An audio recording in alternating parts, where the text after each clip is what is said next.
Hello friends, അസ്സലാമു അലൈക്കും. NF Kannur കിച്ചണിലേക്ക് എല്ലാ കൂട്ടുകാർക്കും വീണ്ടും സ്വാഗതം. ഇന്ന് എല്ലാവർക്കും ഇഷ്ടപ്പെടുന്നൊരു സ്നാക്കിൻ്റെ റെസിപ്പി ആയിട്ടാണ് ഞാൻ വന്നിരിക്കുന്നത്. നല്ല ടേസ്റ്റിയും ക്രിസ്പി ആയിട്ടുള്ള ചിക്കൻ റോളാണ് ഇന്ന് ഞാൻ ഉണ്ടാക്കുന്നത്. അപ്പോൾ വീഡിയോ എല്ലാവരും സ്കിപ്പ് ചെയ്യാതെ ഫുള്ളായിട്ടൊന്ന് കണ്ടു നോക്കുക. ഇഷ്ടമായാൽ കൂട്ടുകാർക്കൊന്ന് ഷെയർ ചെയ്ത് കൊടുക്കുക. അപ്പോൾ പെട്ടെന്ന് തന്നെ നമുക്കിതിൻ്റെ പ്രിപ്പറേഷൻ എങ്ങനെയാണെന്ന് നോക്കാം. ആദ്യമായിട്ട് ഫില്ലിങ്ങിനായിട്ടുള്ള മസാല തയ്യാറാക്കിയെടുക്കാം. അതിനുവേണ്ടി ചൂടായ പാനിലോട്ട് 1 ടേബിൾ സ്പൂൺ വെളിച്ചെണ്ണ ആഡ് ചെയ്തതിന് ശേഷം നമുക്കൊരു 2 സവാള ചെറുതായിട്ട് കട്ട് ചെയ്തിട്ട് ചേർത്ത് കൊടുക്കണം. പെട്ടെന്ന് വഴന്ന് കിട്ടാൻ വേണ്ടിയിട്ട് ആവശ്യത്തിനുള്ള ഉപ്പും ചേർത്തിട്ട് നന്നായിട്ടൊന്ന് മിക്സ് ചെയ്ത് കൊടുക്കാം. ഇനി ഇതിലോട്ട് കുറച്ച് കറിവേപ്പില കൂടി ഇട്ട് കൊടുക്കുന്നുണ്ട്. ചെറുതായിട്ടൊന്ന് കൈവച്ചിട്ടൊന്ന് കട്ട് ചെയ്തിട്ട് ഇട്ട് കൊടുക്കാം. എല്ലാം കൂടി നന്നായിട്ടൊന്ന് യോജിപ്പിച്ചതിന് ശേഷം നമുക്ക് എരിവിന് ആവശ്യമായിട്ടുള്ള പച്ചമുളക് ഇട്ട് കൊടുക്കണം. ഞാനിപ്പോൾ ഒരു 3 പച്ചമുളക് ചെറുതായിട്ടൊന്ന് ചോപ്പ് ചെയ്തെടുത്തതാണ്. ഇതിൻ്റെ കൂടെ തന്നെ ഒരു 1/2 ടേബിൾ സ്പൂൺ വരെ വെളുത്തുള്ളി ചെറുതായിട്ട് കട്ട് ചെയ്തതും അതുപോലെ ഇഞ്ചി ചതച്ചതും കൂടി ചേർത്ത് കൊടുക്കുന്നുണ്ട്. രണ്ടും ഒരു 1/4 ടേബിൾ സ്പൂൺ മാത്രം മതിയാവും. ഇനി ഇതിൻ്റെയൊക്കെ ഒരു പച്ചമണം മാറുന്നത് വരെ നന്നായിട്ടൊന്ന് വഴറ്റി കൊടുക്കാം. 2 മീഡിയം സൈസിലുള്ള സവാളയാണ് ഞാനിപ്പോൾ എടുത്തിരിക്കുന്നത്. നിങ്ങൾക്ക് മസാല കൂടുതൽ വേണമെങ്കിൽ സവാളയുടെ അളവ് കൂട്ടി കൊടുക്കാം. ഇനി എല്ലാം കൂടി നന്നായിട്ടൊന്ന് വഴന്ന് വരുന്ന ടൈമിൽ നമുക്കിതിലോട്ട് ആവശ്യമായിട്ടുള്ള മസാലപ്പൊടികൾ ചേർക്കാം. 1 ടീസ്പൂൺ മല്ലിപ്പൊടിയും 1/2 ടീസ്പൂൺ മഞ്ഞൾപ്പൊടിയും 1/2 ടീസ്പൂൺ കുരുമുളക് പൊടിയും അതുപോലെ ഒരു 1/4 ടീസ്പൂൺ വരെ ഗരം മസാല പൗഡറും കൂടി ചേർത്തിട്ട് ഇതിൻ്റെയൊക്കെ ഒരു പച്ചമണം മാറുന്നത് വരെ നന്നായിട്ടൊന്ന് മിക്സ് ചെയ്ത് കൊടുക്കണം. എല്ലാം കൂടി ഇതിൻ്റെ പച്ചമണമൊക്കെ മാറി നല്ലൊരു സ്മെല്ല് വരുന്ന ടൈമിൽ ഞാൻ കുറച്ച് ചിക്കന് ഉപ്പും മഞ്ഞൾപ്പൊടിയും ചേർത്തിട്ടൊന്ന് വേവിച്ചിട്ട് ചെറുതായിട്ടൊന്ന് കൈവച്ചിട്ട് പിച്ചിയെടുത്തതാണ്. അതുകൂടി ചേർത്തിട്ട് നന്നായിട്ടെല്ലാം കൂടി ഒന്ന് യോജിപ്പിച്ച് കൊടുക്കണം.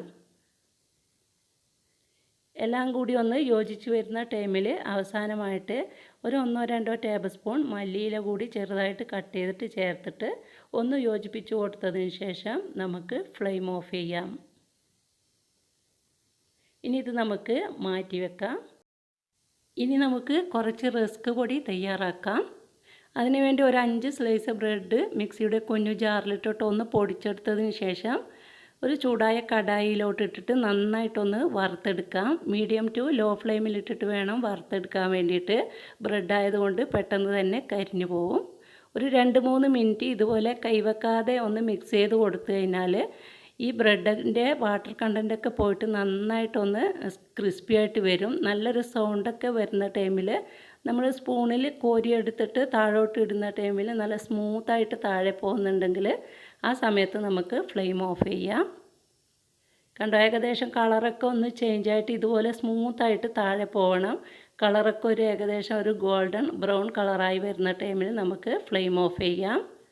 റസ്ക് പൊടി കടയിൽ നിന്ന് വാങ്ങേണ്ട ആവശ്യമൊന്നുമില്ല. ഇതുപോലെ നമുക്ക് ബ്രെഡ് വെച്ചിട്ട് ഈസി ആയിട്ട് റസ്ക് പൊടി തയ്യാറാക്കിയെടുക്കാം.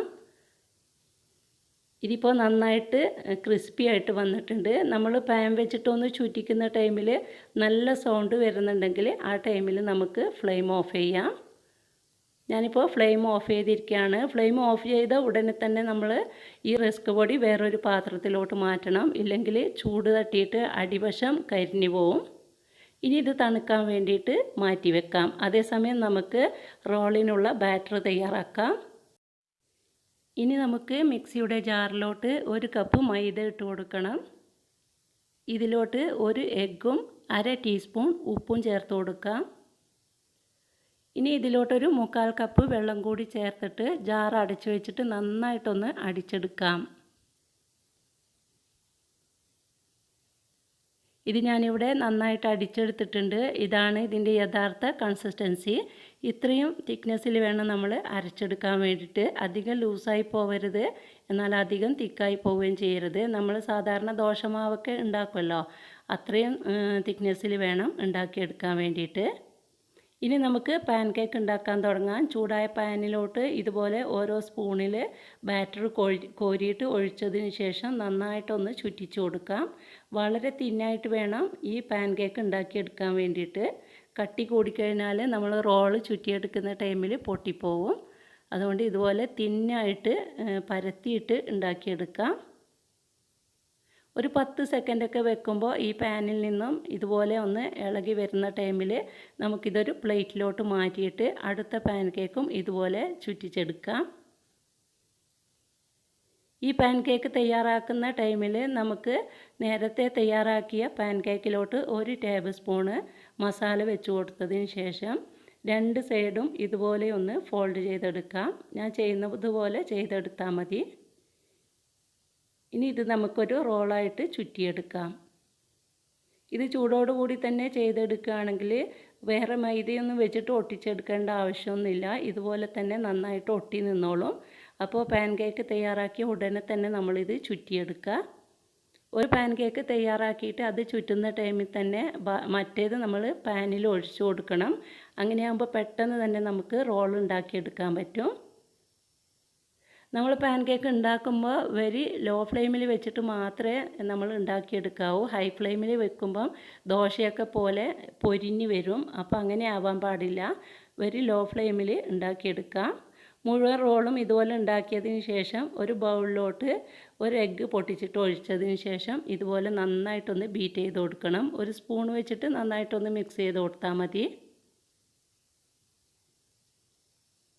അതിനുശേഷം മറ്റൊരു പാത്രത്തിലോട്ട് നമ്മൾ നേരത്തെ തയ്യാറാക്കി വെച്ച റസ്ക് പൊടി കൂടി എടുത്തിട്ട് ഓരോ റോളും ഈ എഗ്ഗിൻ്റെ ബാറ്ററിൽ നന്നായിട്ടൊന്ന് ഡിപ്പ് ചെയ്തെടുക്കാം. അതിനുശേഷം ഈ റസ്ക് പൊടി വെച്ചിട്ട് നന്നായിട്ടൊന്ന് കവർ ചെയ്തെടുക്കണം.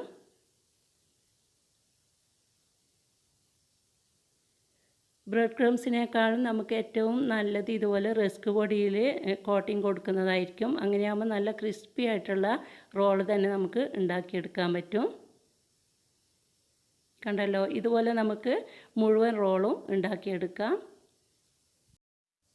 മുഴുവൻ റോളും ഇവിടെ ചെയ്തെടുത്തിട്ടുണ്ട്. ഇനി നമുക്കിത് ഫ്രൈ ചെയ്തെടുക്കാൻ വേണ്ടിയിട്ട് ചൂടായ പാനിലോട്ട് ആവശ്യമായിട്ടുള്ള സൺഫ്ലവർ ഓയിൽ ആഡ് ചെയ്യാം. ഓയിൽ നന്നായിട്ട് ചൂടായി വരുന്ന ടൈമിൽ ഒരു 5-6 റോൾ നമുക്ക് ഇതുപോലെ ഇട്ട് കൊടുക്കണം. ഇതുപോലെ പരന്ന പാത്രത്തിൽ നമ്മൾ ഫ്രൈ ചെയ്തെടുക്കുകയാണെങ്കിൽ കുറേയേറെ സ്നാക്ക് നമുക്ക് ഒരുമിച്ച് ഫ്രൈ ചെയ്തെടുക്കാൻ പറ്റും. ഓയിലും കുറച്ച് മാത്രമേ ആവശ്യമായിട്ട് വരുള്ളൂ. ഒരു വശം ഒരു ഗോൾഡൻ കളറായി വരുമ്പോൾ ഒരു സ്പൂൺ ഉപയോഗിച്ചിട്ട് ഇതുപോലെ ഒന്ന് തിരിച്ചിട്ട് കൊടുക്കാം. ഒരു ഗോൾഡൻ ബ്രൗൺ കളറായി വരുന്നത് വരെ നമ്മളിത് ഫ്രൈ ചെയ്തെടുക്കണം.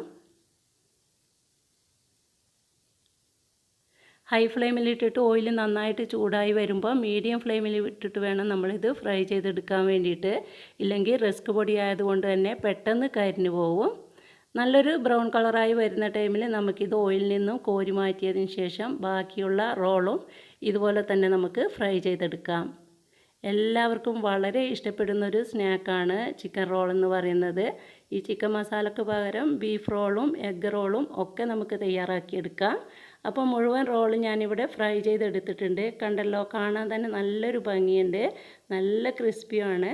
അപ്പോൾ എല്ലാവരും ഒന്ന് ട്രൈ ചെയ്ത് നോക്കണം. ഈ ഇഫ്താറിൻ്റെ വേളയിൽ എല്ലാവർക്കും ഇഷ്ടപ്പെടുന്ന ഒരു സ്നാക്ക് കൂടിയാണിത്. എല്ലാവരും ട്രൈ ചെയ്ത് നോക്കിയിട്ട് ഫീഡ്ബാക്ക് അറിയിക്കാൻ മറക്കരുത്. വീഡിയോ ഇഷ്ടമായിട്ടുണ്ടെങ്കിൽ ലൈക്ക് ചെയ്യുക. കൂട്ടുകാർക്കും ഫാമിലിക്കും ഒന്ന് ഷെയർ ചെയ്ത് കൊടുക്കണം. ചാനൽ ആദ്യമായിട്ട് കാണുന്നവരാണെങ്കിൽ സബ്സ്ക്രൈബ് ചെയ്ത് തുടർന്നുള്ള വീഡിയോസിനായിട്ട് ബെൽ ബട്ടൺ കൂടി ഒന്ന് ഇനേബിൾ ചെയ്ത് വെച്ചേക്കണം. ഇൻഷാ അല്ലാഹ് അടുത്ത വീഡിയോയുമായിട്ട് നമുക്ക് നാളെ കാണാം. അതുവരെ എല്ലാവർക്കും താങ്ക്